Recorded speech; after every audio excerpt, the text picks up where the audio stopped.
Hello friends, good morning. இப்போ ரொம்ப சிம்பிளாக புதினா தொக்கு செஞ்சிடலாம் வாங்க. அது எப்படி செய்யுதுன்னு பார்க்கலாம். இதில் எந்த இன்க்ரீடியன்ஸுமே இல்லை, வெறும் மிளகா, புளி, உப்பு, புதினா, இது 4 பொருளை மட்டுமே வச்சு சூப்பரான புதினா தொக்கு செஞ்சிடலாம். அடுப்பத்தை வச்சுட்டேன். வானல் எண்ணெய் ஊற்றிக்கலாம்.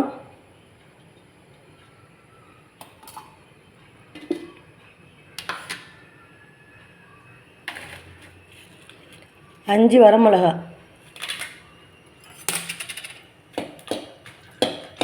அதை வறுத்து எடுத்துக்கலாம்.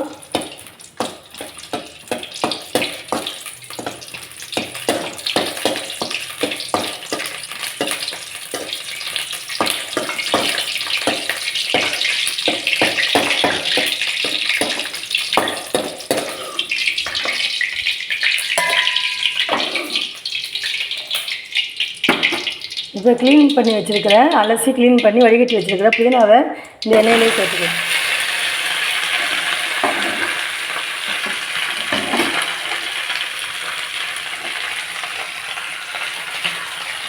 கருவேப்பிலை, கொத்தமல்லி எல்லாம் இருந்ததுனாலும் நீங்கள் அதிகமாக இருந்ததுன்னா இதில் சேர்த்துக்கலாம்.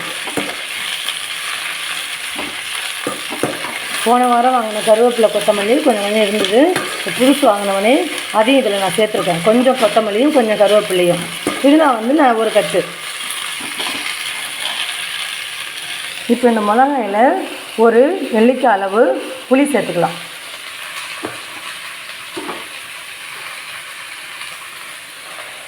இப்போ தேவையான அளவு உப்பு சேர்த்துக்கலாம்.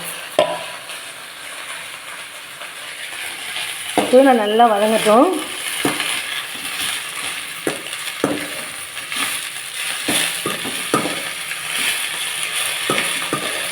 நம்ம உடனே சாப்பிட்ற மாதிரி இருந்தால் இதில் உளுத்தம்பருப்பு வறுத்து போட்டுக்கலாம், தேங்காயும் போட்டுக்கலாம்.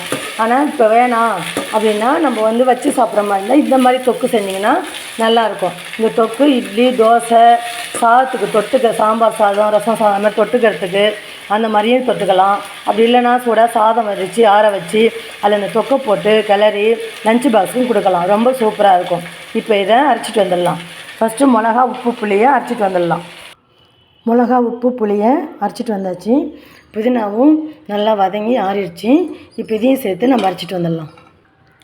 உப்பு, புளி, மிளகாவோட சேர்த்து புதினாவையும் அரைச்சிட்டு வந்தாச்சு. இப்போ நம்ம அடுப்பத்தை வச்சுக்கலாம்.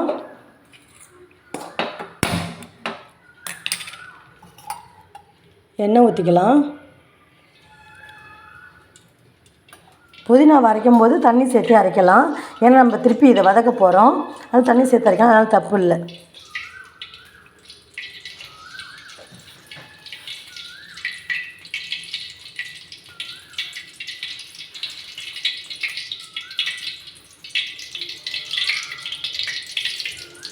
எண்ணெய் காஞ்சிச்சு, கடுகு போட்டுக்கலாம்.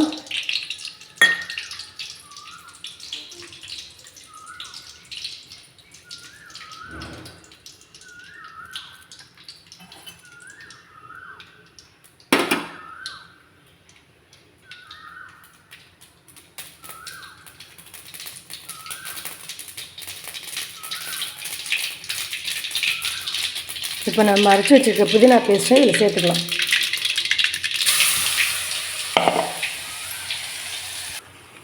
புதினா பேஸ்ட்டை நம்ம சேர்த்தாச்சு. வானலில் மிக்ஸி ஜாரை கழுவி கொஞ்சம் தண்ணி சேர்த்துக்கலாம்.